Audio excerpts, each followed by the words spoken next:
The human animal isn't doing well in the modern world. We have become domesticated and have lost our wildness. Rates of unhappiness are skyrocketing. We are anxious, fragmented, and drowning in an overwhelming sense of meaninglessness.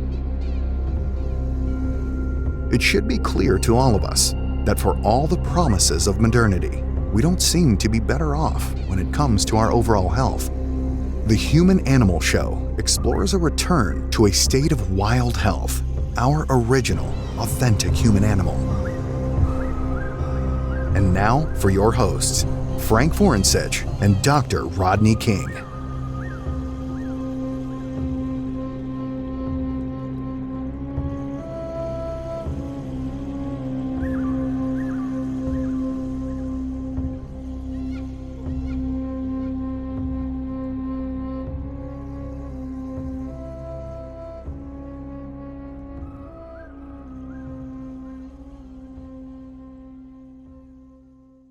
We go. Yes. Win. Finally. Sorry to make you wait. No, it's cool. We were thinking, oh, okay, because Frank's on like Washington side, I'm on the Isle of Man, you're in Montreal. So we're like, did we get the times right here? Because we're trying to like coordinate everything. So we did. So that's all that matters. We were right. So that's good. No problem. Actually, I'm not in Montreal. I'm on my little Isle of Woman of of your own. Of my own. That's good. Hey, you know what? We all have to escape, right? How are you guys? No, we good. We good. Layla, thanks for doing this. Really appreciate it. As you know, we just recently interviewed John Zerzan, which was a fun interview, and I know you know him. So yeah. I actually, you told me, so I checked it out. Very good conversation. Oh, thanks. Thank you. Yes. Actually, I enjoyed all three that you have on the website. Nice. Thank you. Well, you're going to be up there too. So that's great. Thank you. So are you happy just to jump straight into this?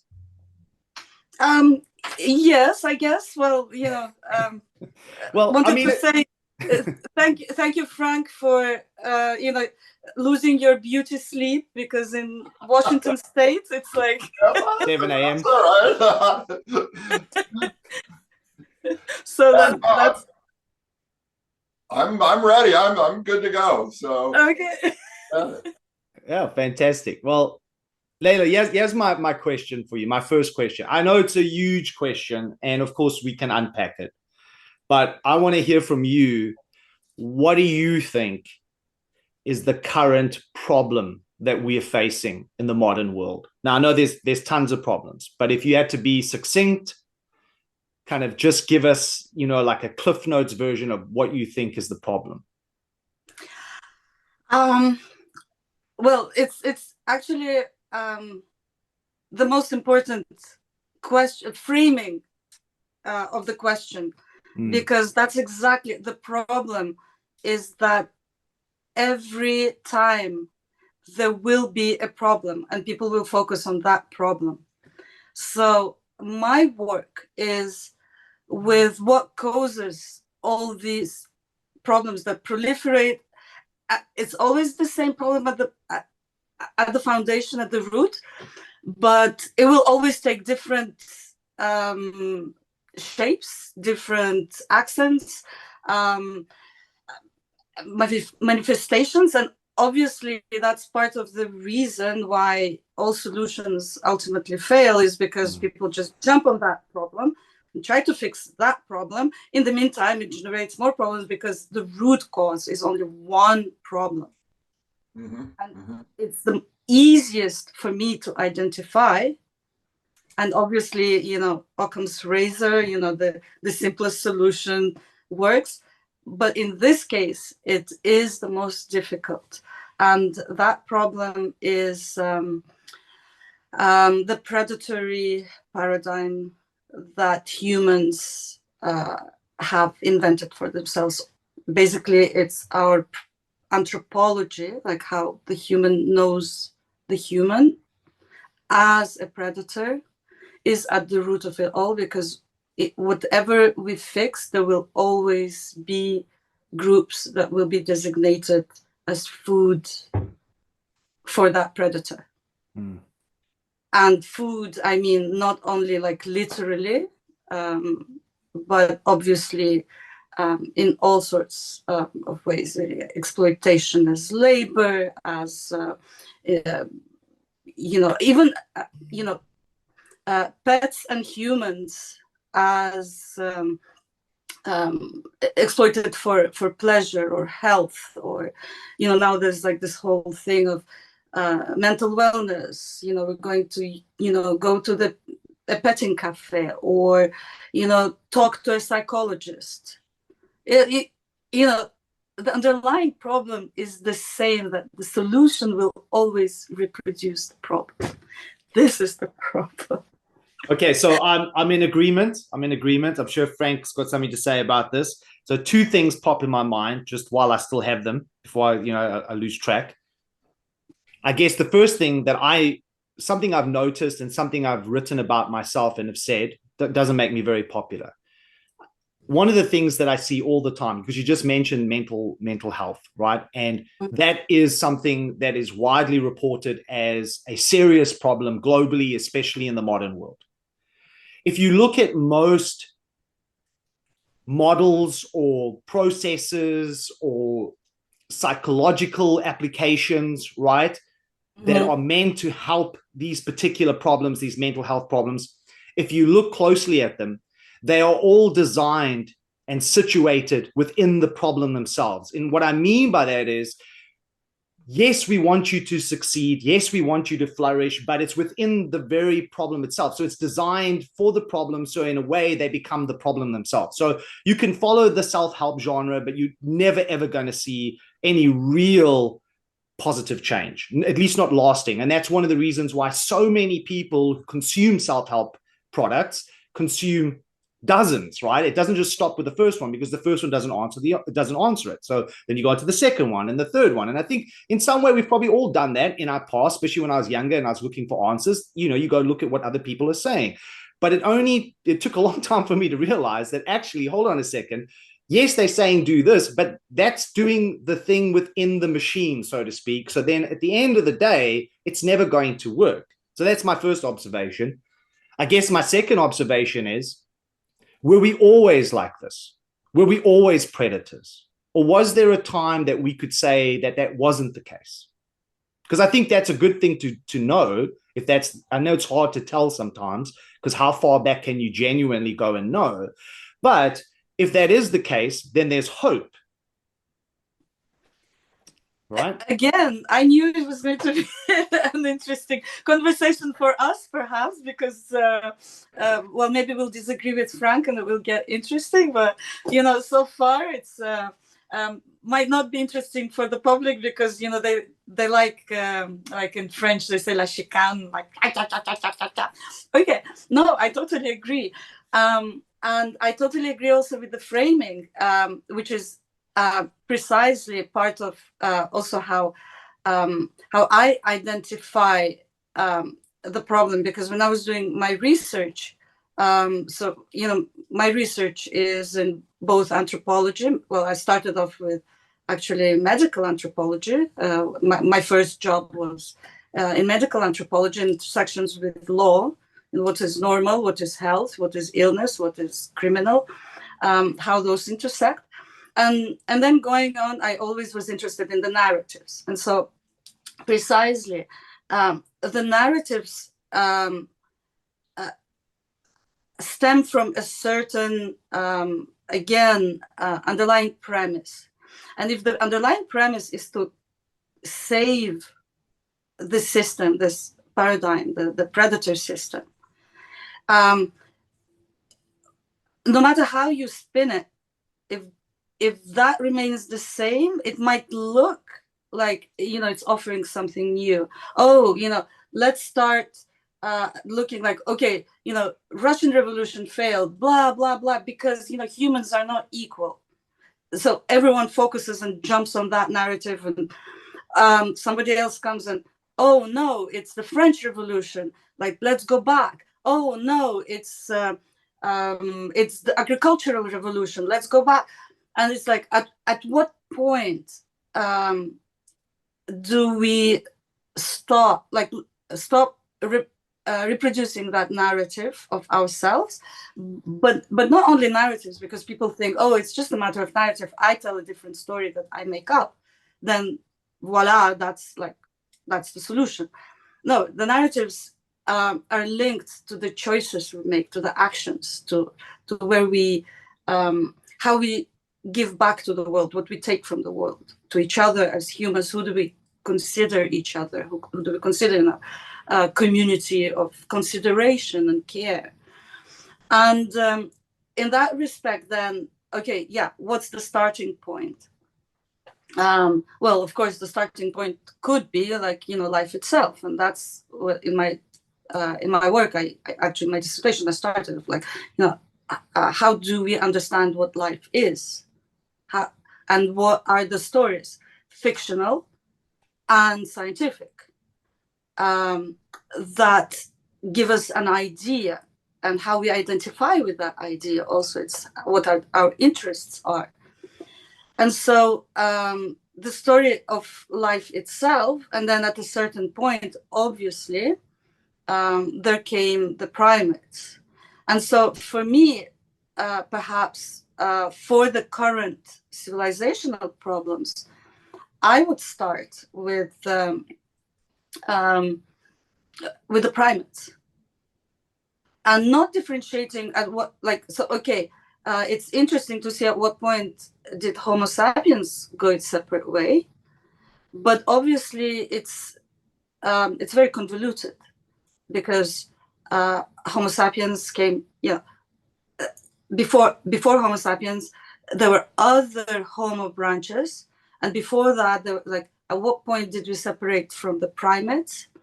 And that's important to know, because if we look at all the extant or still existing primates today, we see that most of them guard their cultures from becoming predatory or hunting. And I know there have been cases of chimps, and even now they see bonobos hunting. But again, we also see that all of it is anthropogenic. If you encroach upon their territory, if they have no more food left, they will adapt these strategies, but they always revert. When the conditions are favorable, they will revert to primary frugivore and gathering and folivore diets, and with that, relationships between each other and the world. And so when we look at humans, so my guess, what I discuss, is that at a certain point, the human primate did not revert. And maybe that is where we should start looking at the problem. The human primate did not revert. And so it kind of what precipitated a whole, and we don't know why or how, obviously there were glaciation periods, then, global warming, changes that perhaps are not perhaps, definitely are not anthropogenic, but kind of unleashing this culture, this primate, to become a hunter, always in the search, avaricious, and so this is the problem you have today. And so how are you going to have mental health? How are you going to have health? How are you going to the sort of for me it's always interesting how they intersect. The crime, what we designate as crime is something that our civilization continuously has as the norm, and then the question becomes, we try those who are not legally assigned the right to partake in those criminal acts that the society as a whole does. And well, how can you be mentally healthy, and how can your environment be healthy? So coming back to your example of the primates as potentially something to look at. So I find that fascinating, is that in essence what you're saying is that, as for example, we talk about chimpanzees, and you're correct, there is information out there to show that chimpanzees can be extremely violent, but we have to look at within the context of what where that's happening, right? Is that their environment is being encroached upon, so their ability to seek out the resources they naturally would has become limited. And again, I'm sure you would agree with this, is that we talk about them living in the wild, but it's not really the wild. Let's just be honest. It's not the wild, right? It's a curated wild, right? Because just on the periphery are cities and members of the human animal family that hunt them and so forth. So all of these things. And I guess there's an indicator there, is that even though they don't have the vocabulary that we have, where we can create all these, narratives and imaginary narratives and so forth, but there's a narrative there in the sense that it's an embodied narrative. And what I mean by that is it shows what happens is when you start taking the wildness away from those primates, what the consequences are. And we can make that to juxtapose to human beings, which seems exactly the same thing, right? So it kind of shows that what happens when you take humans out of their wildness and you put them in this domesticated environment, where in essence they look like wild animals in a zoo, right? So suffering from zoochosis, doing all these incredibly harmful things to themselves. And then we don't understand that's what that is, and we want them to be normal. But then again, what is normal? Because normal, yes. Well, Frank? Speaking of which, one of my favorite words recently is the word vigility. And that is simply the ability of an animal or species to move through habitat. And every species has a certain preferred range or vigility. And if you compromise that and reduce it down, you're going to stress the animal, and that's going to change their behavior. And that's exactly what's happened to humans, where our vigility, I don't know the numbers, but in a wild setting, in a primal setting, we used to be able to go out and have adventures and explore the world and learn about the world on the ground. And we're no longer able to do that. Of course, we're having these mental health reactions because our vigility is so radically compromised now. And I suppose there are certain programs and methods and procedures and substances you can take that kind of alleviate the symptoms, but we have to move. It's really important that people be able to move. Otherwise, we're going to have these severe consequences. Yes, absolutely. And so I 100% agree with that. So the caveat for me would be is that precisely if we identify predation as the problem, and with it comes anthropocentrism, like everything that comes from there is like, I, as a human, have the right to do this and this and that because this is in my interests. My interests become the most important thing. And then within this hierarchy of humans, and I know my little place, I serve these people and those people feed me with their services. And so it becomes like very, it looks kind of complex and convoluted. And it's like, because I'm feeding all those up the hierarchy, then, I become even more invested. I have the right to do this. I have the right to walk. I have the the right to have good food. Go out. Be happy. Be healthy. Be satisfied. And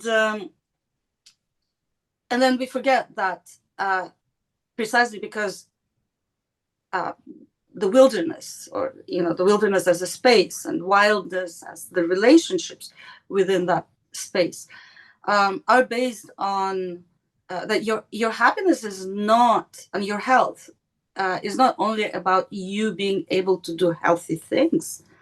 If the whole space is polluted by, the garbage we throw out into the world, and desertified by our avarice that we all take for ourselves, how can we be happy if all of wilderness is in the same way is stressed because they cannot move, they don't have the relationships of peace, of exploration, of wonder. And you go into a forest today, like that's completely kind of beautified, it's called landscape, for our delectation. It's like, again, it becomes a kind of 2 or 3 hours a week for those who can afford it.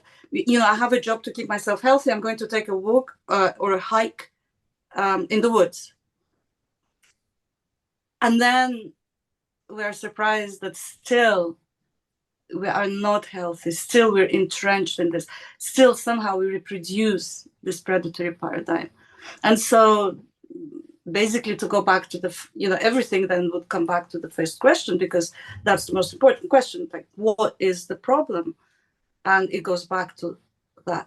To change it, then how about addressing the problem of predation, and with that anthropocentrism that leads to every single manifestation of our lives. Yeah, so that's very deep. So I was just thinking too, Layla, just in our recent past, not so long ago, if we look at Aboriginal cultures around the world, if you look very carefully at the way that they looked at the world, it's very different to how we look at the world today. And in that sense, their narrative was that the earth was their mother. And when they looked at animals, sure, I'm not denying the fact that many of these tribes went out and hunted, but they didn't just see the animal as food, just to feed them, and that was all about them and nothing else. There was a relationship, an honor, in the sense that the animal was also potentially their ancestors. It was their teacher. It was their guide to show them the best principles on how to live within the environment that they found themselves. And so coming back to what you said, I think the narrative is extremely important here. And I guess the question is that how do we then change that narrative? How do we get people to understand, as you defining it, as the narrative is predation, is that we have become predators?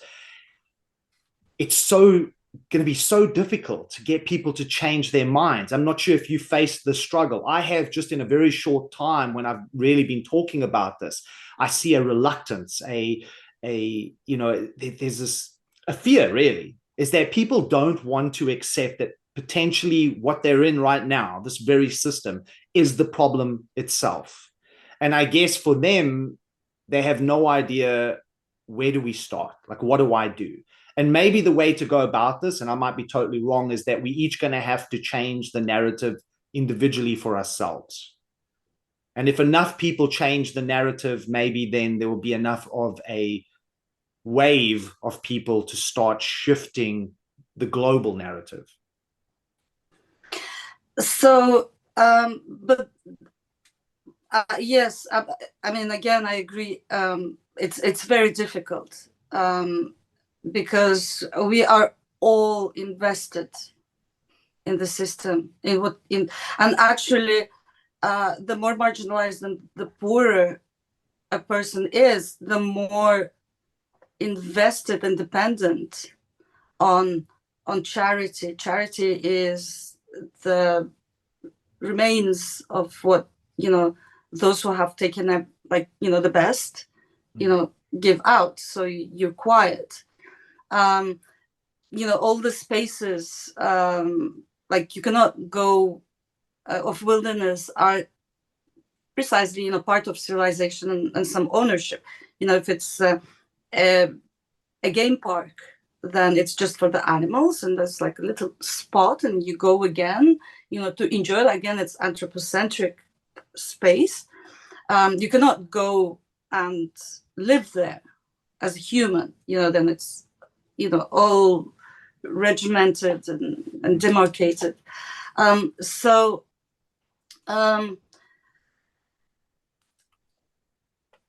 Each, and I have like a little maybe correction with the indigenous narrative. So the indigenous people, like, there are still uncontacted tribes who try to kind of continue, their life, within the Amazon forest on the terms of the Amazon forest. And so to acknowledge that, this is, it's unfair what's going on with the indigenous populations all over the place, in Australia, in Siberia, in North America especially, or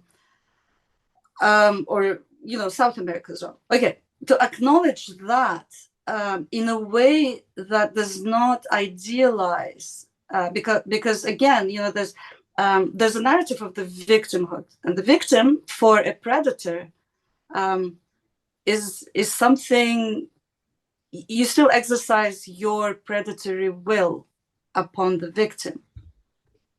Okay, so pity is not going to rewild.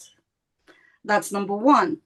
And with that comes also that then those who appropriate that narrative of the victim in order to also build their own social power, and okay, I'm going to stand on the side of the victim.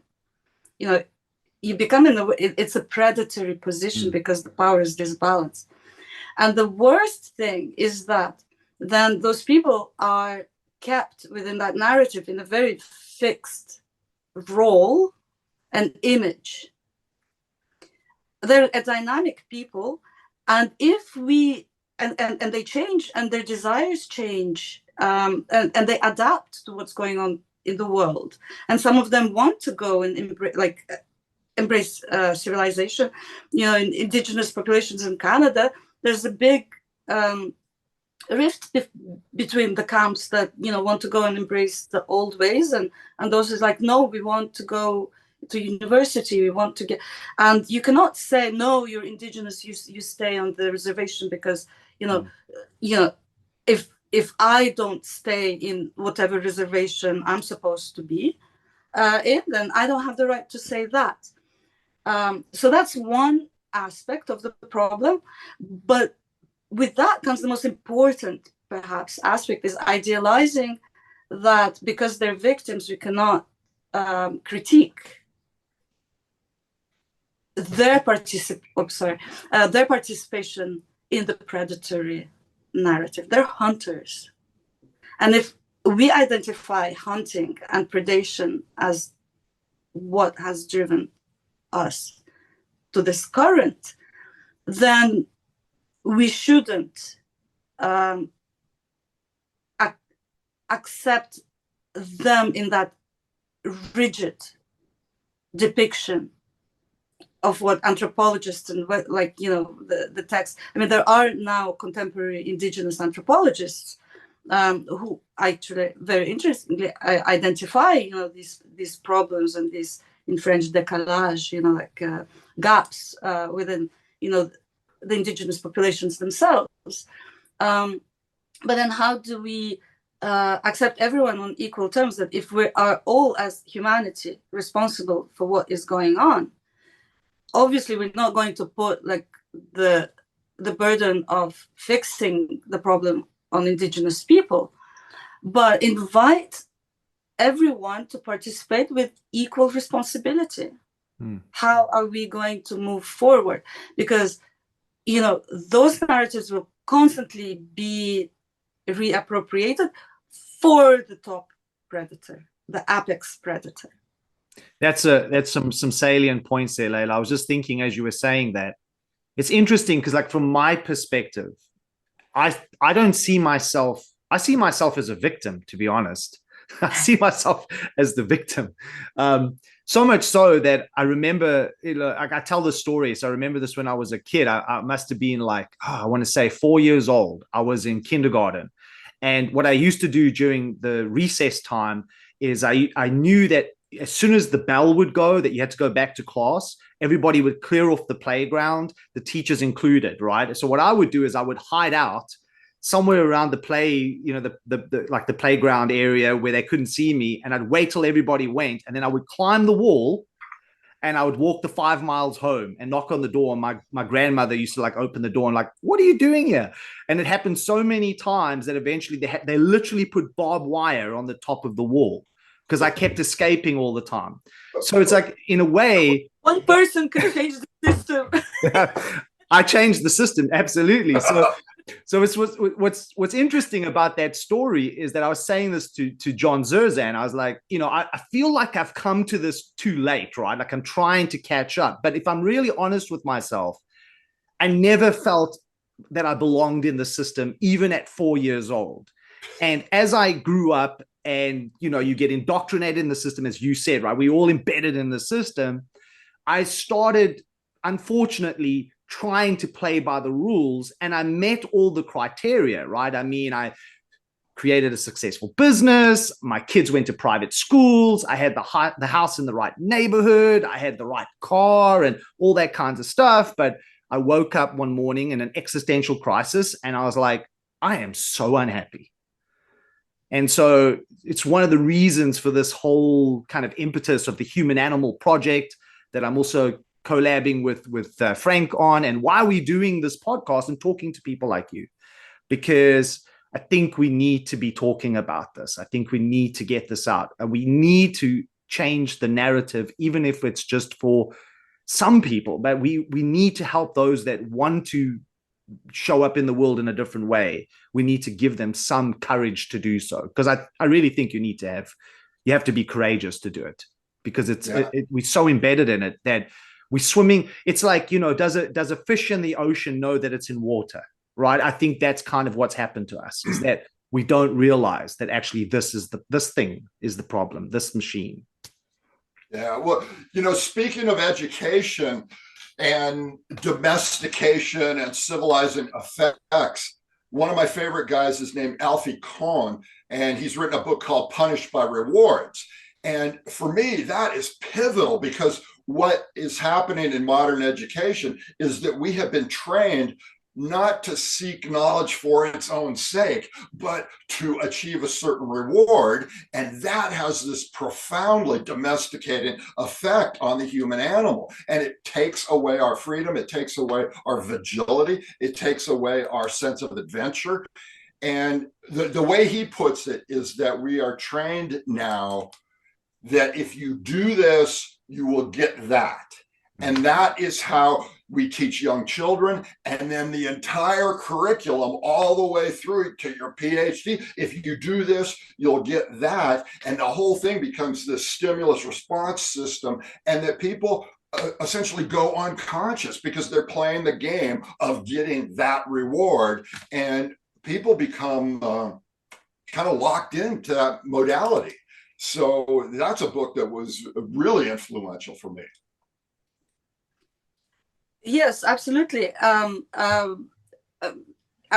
know of Alfie Kohn, and there was also John Holt, there was Rudolf Steiner. Marie Montessori had actually, I read her letters back and forth, her correspondence with Leo Tolstoy on education. And I mean, there's a lot to say. Fichte, John Taylor Gatto, all incredible thinkers with regards to the role of education in domesticating. And then, so actually, my first book, Wild Children, Domesticated Dreams, Civilization and the Birth of Education, is a response to, okay, they got all of Ivan Ilyich, the same thing. They all got something, they got something important right. And what was missed, and then I was like, okay, so how come people who read these books and try different school paradigms, homeschooling, unschooling, all these different education systems, and then how come we still end up reproducing the same human beings whose choices are always either you get domesticated and then be successful resource in this machine, or you rebel against the machine, and then the punishment for rebellion, just as with, I discuss in my book, with a horse who you cannot exploit, it's too wild, you put it down, eat it. Okay, so then you don't put people down, although there were programs putting people down, and we do put them down in a way, with all these wars and prison and driving them to total despair. And medication. Exactly.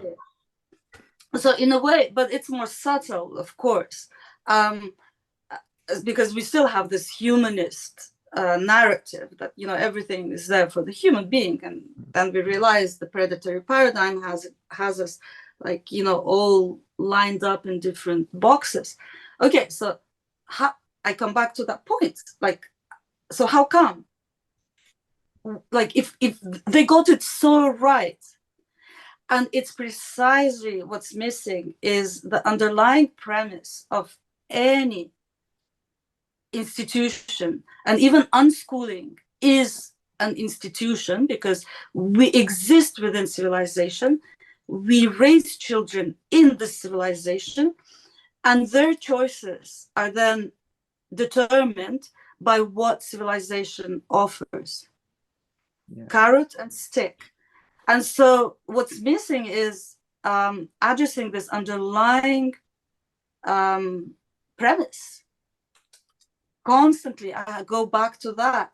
If we want to have new narratives, they're not going to be new narratives, feminist narratives, anti-racist narratives. We have movies, we have fiction, we have poetry, all of it, like, very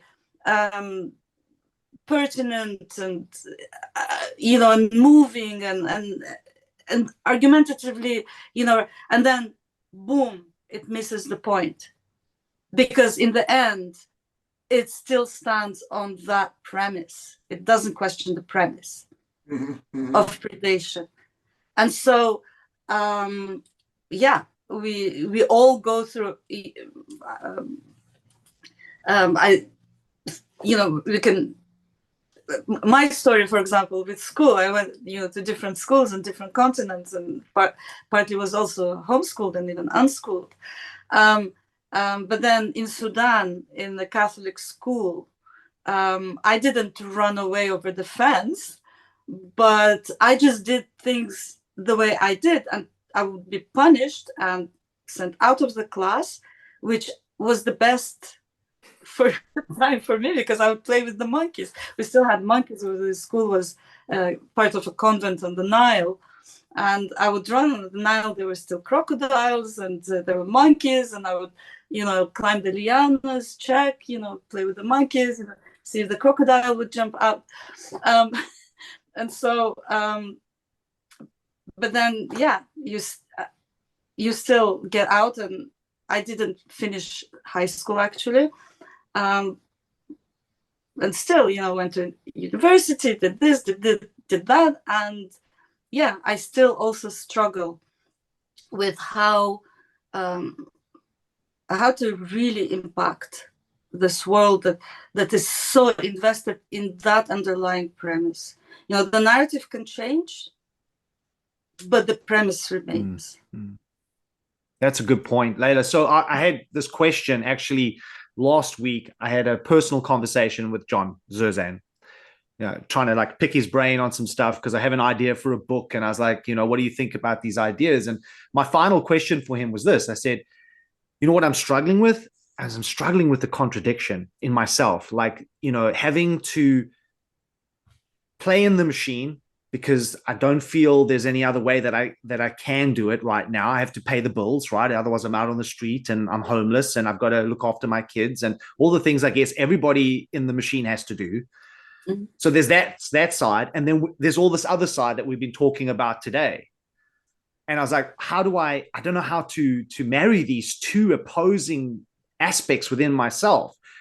This is what he said to me. I'd like to get your take on it. I mean, basically he said, it comes up a lot. So I'm reading what he said to me. It comes up a lot. But my main thing about that is just that it's not my choice. I didn't choose this world. So that is true, right? I didn't choose that I know of, that I can remember, to be here in the first place. But somehow I'm here on this planet. And I didn't choose to be born in this time, but I am. So I guess, what do I do, right? I mean, that's kind of like my final question for you as we come to the end here. Otherwise, I could just talk to you all day long, but I want to be respectful of your time. Is like, okay, so what are you doing? Like, how do you deal with the contradiction? Because it is a contradiction, and I think we have to acknowledge that for all of us. Yes, very good, important, deep point.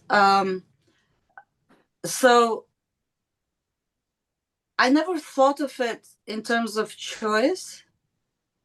So I don't know, like, what are the nuances of how John sees, this fact that, he didn't choose this world. For me, maybe how I live with it, and how I still find motivation and joy in spite of everything. Although lately, joy has been kind of also, labor. Okay, I'm going to experience joy from noon to. That's why we have to finish this conversation by noon. I'm going to experience joy and go to the woods or something, because, scheduled.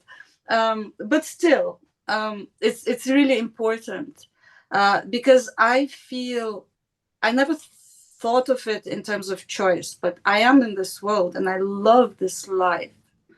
And because I love this life so deeply, I understand how every creature, how every fly wants to live, how every fly wants, to have progeny, regardless of whether we have the capacity for the same shape of ideas. I know that every life strives to live. And in life, there is love. And so for me, then, I have to do everything, no matter how dark it gets and how desperate it gets. I still love this world outside of civilization. Civilization is a tumor that we have to overcome. And so I'm maybe this little white cell, and even though we're kind of overwhelmed, that fights. I'm the part of the immunity system of the universe that wants this miracle to thrive, and being also part of the tumor, because we are born here. We are invested here. I understand it, and maybe in whatever way, by offering this, the change of the premise. Mm-hmm. The change of the premise is my spiel, my sword. Yeah, I love that, Layla. That's beautiful. I'm going to hand it over to Frank in a second. Just as you were saying that, I don't know. Sometimes, I don't know if you have this experience, right? You have like thoughts that pop into your mind and you have no idea where it came from, and you have this absolute need to write it down. So this has been happening a lot lately, but it speaks to what you said. Is I wrote this down this week. I have no idea where it came from. This is what I wrote. A tree exists with one single purpose: to flourish. Nice. Over to you, Frank. Over to you. Well, thinking about your dilemma that you spoke with John about, and the fact that we are more or less forced to participate in the in the grinding of the gears of modern civilization. We have to pay bills, we have to use money, we have to follow certain rules and participate. But the way I try and resolve this is through identity. So in other words, I have to do these things, but I'm not going to identify with them. So I'm not going to identify with money or finance or economics or any of that stuff, because I can choose to identify with the living world. I am an animal. That's my identity. And I can choose that. I can own that. And I have to do these other things from time to time, but that's not me. That's something else that I'm required to do. And that choice of my identity, that works for me. And I can be that animal and still do some of these other things, as long as that doesn't become me. And it kind of works. Cool. Oh, that's fantastic. Well, Layla, absolutely a pleasure. Love talking to you. Hopefully we can do it again, because I think you've got so much more to give and to add, and I definitely would like to talk to you more, but I appreciate your time. I know Frank does too, and it was wonderful talking to you. Wonderful. And for your viewers, if they would like to know more of my work, so I have a website, and I recently started Patreon, where I'm revisiting my anthropological work from a personal perspective to kind of so, for those who want to know more, please visit. Sure. And we'll put all the links in the show notes so they can go and check it out. I had a look at that today too, so I saw you on Patreon. So great. Oh, wonderful. Yes. And give me the money so I can feel like Frank. Cool. Awesome. All right. Thanks, Layla. Have a fantastic day. Really appreciate it. Cheers. Lovely talking to you. Bye. Bye-bye. Fantastic. That was a really good one, right? I mean, she made some incredibly important points. What do you think, Frank? Oh, that was great. We could have spoken at length. I had a couple more ideas I wanted to toss in, but we'll get to them at some point. I think the fun part of this would be, I know there's those long form conversations that's very popular. People go on for 3 hours, which is great, but I know people are busy and, they're listening to a million other things. So I kind of want to make it manageable for everybody, keep it within an hour, but that doesn't mean we can't revisit, right? So it would be really cool to revisit, Layla, John, Janine, all the podcasts that we have done and the future ones. And what would be really cool is to get everybody in a room together. Oh boy. Now you're talking. Yeah. That would be fantastic. So, I just finished this book by Jason Hickel. I'm sure you know this guy. He's an anthropologist, really powerful anti-capitalist voice. And, what's the book's name? Let everybody know. Less is more. Less is more. So it's all about degrowth, but it's all about the history of predatory capitalism and contrasting that with native and indigenous worldviews. It's really quite good. Fantastic. Well, let everybody check that out. And then, till the next one, Frank. Yeah. So, Thursday, 8 p.m. my time, 4 a.m. your time. 4 a.m. my time. Cool, man. I'll see you then. Hey, Dr. King here. Thank you for joining myself and Frank on an exploration in improving the health of the human animal. To find out more about our work, you can visit Frank at exuberantanimal.com.